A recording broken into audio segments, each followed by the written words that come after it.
The Commission of Inquiry into the Usindiso Building fire has now completed its work, and that report will be officially handed over to the Gauteng Premier Panyaza Lesufi this weekend.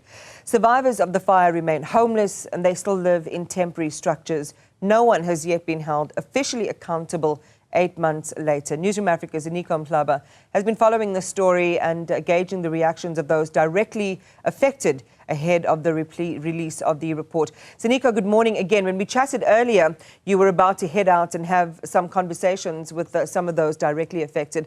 What have you been hearing so far?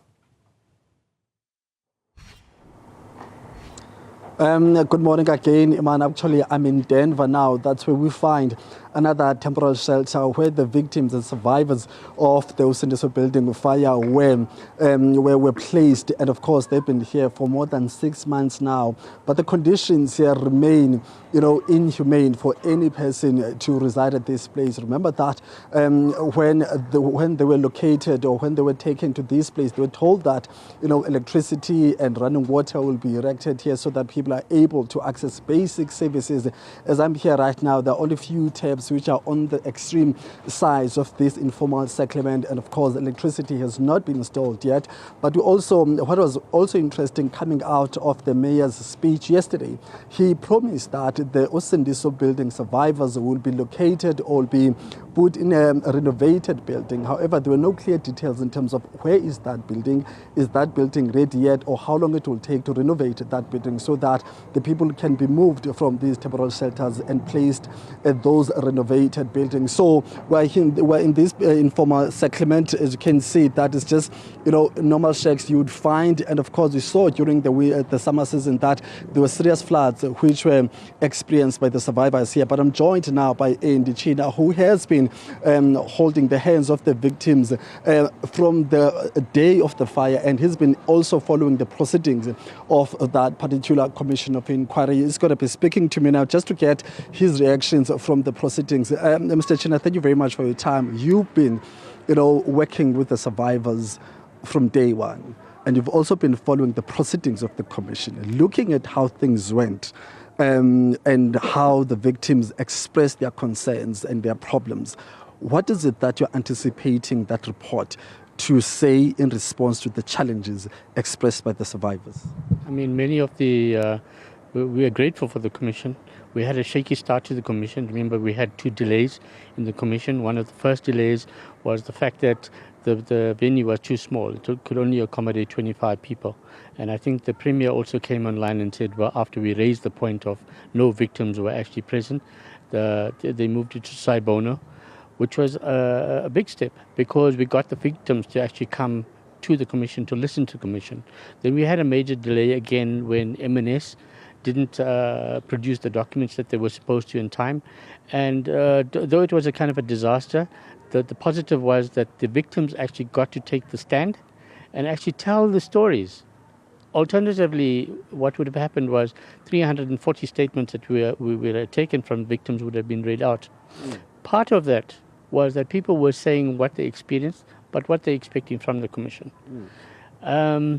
It's difficult to tell what the Commission will recommend. Our sense is that they will find who's responsible, and all the evidence points to the fact that the city of Joburg has been negligent in this.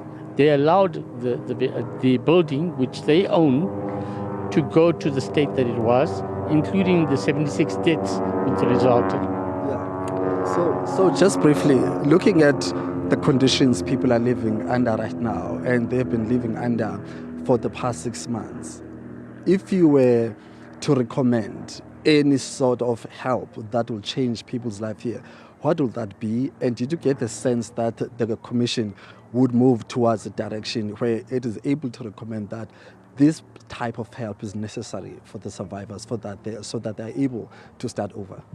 I think Advocate Ismail Semenya did a great job as leading evidence. One of the most concerning statements, though, was his closing statements, where he said he didn't understand why Norton Rose Fulbright, who represented the victims at the Commission, were kind of expecting some reparation. I think in any situation like this, if you come and look at the conditions here, you want to ask yourself, how do people start their lives up again when they've lost everything? We're expecting not to be dumped out on the outskirts of the city. We're expecting people to be back in the economic hub. So those 3 buildings on the first day after the fire that were promised would have gone a long way to restoring some sort of dignity in terms of people actually being in the hub of the economic thing to actually be self-sufficient at this stage.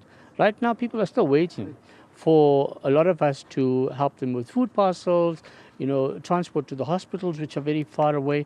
So we're hoping that the mayor, his promise is more than just words. Yeah. It will certainly improve the lives of these individuals. All right. Thank you very much, Mr. China, for your time. I don't know if, Iman, I still have some more time. I do have the survivors themselves, and one of them actually did testify at the commission. So I'm not sure if I can quickly bring him in for just a minute. Mr. Zung, ngiyabonga ngesikhathi sakho mfethu. Wakhuluma lapha ku-commission.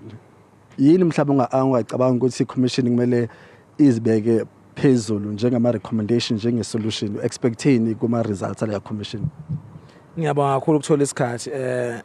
Usethe kwakhe lokhuluma wakaZungu. Omunye wama-survivor, omunye wabaphuma kule yanhlekelelo, omunye wasinda kulo mlilo lapha eMarshall Town. Engikubhekile ku-commission kukodwa nje lokhu ngaqala futhi ukubheka ngiqala ukuyizwa beqala ukusicela ukuthi sizokwenza ama-statement ethu. Sesithi isikhathi sihamba ku-commission, i-statement ngisenzile kwaze kwafika ekutheni ngiyotestifya manje ngiyokhuluma phambi kwe-commission. I-commission ngindele kukodwa futhi sikwenze cha sinenkinga impela enkulu singama-victim. Since saphuma lapho sindisweni basithembisa labantu ukuthi sizoyithola izindlu ezinenhlonipho futhi esihloniphekile zokuthi sihlale. Kodwa samangala mazohlala kule mkhukhule ngoba namanje le mkhukhule siyakhala. Siyabona njengamanje bayazama ukusifakela ugesi, bazama ukufaka ugesi, bazama ukwenza kodwa siyasho namanje ukuthi it's a waste ngoba le ndawo ehleli kuyona self ayikho right. Iyamuka iyanqamuka njengoba ubona mhlawumbe enthinjani. Iyaminza. So besicabanga ukuthi commission ongaba ngcono mhlawumbe ukuthi izama ukuthi commission isithole indawo engcono mhlawumbe zokuthi ichitshene isidlambe isithole indawo engcono zokuthi sihlale nanokuthi ke nje abantu banenkinga ngoba kwasha yonke into njengamanje bongumuntu ade dayisa ade netafula ethengisa. So since kwasha lo mlilo kwasha yonke into engizama ukuthi ngithengise ngayo ayisekho into engizama ngayo njengamanje. Siyabonga Mthethong. That's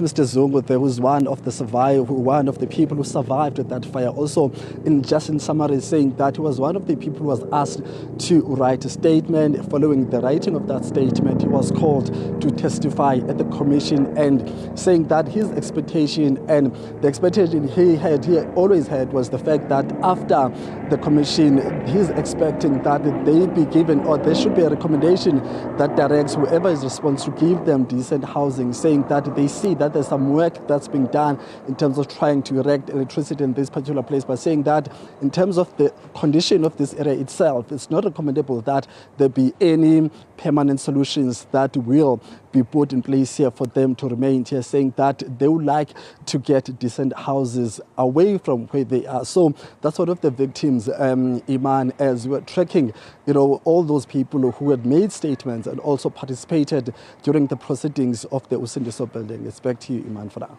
Ziniko, Mhlaba, thank you very much for that. Again, as we say, this report's going to be delivered this weekend. It's phase 1 of 2, and hopefully sheds light on what happens next to prevent a tragedy like this from ever occurring again. Well,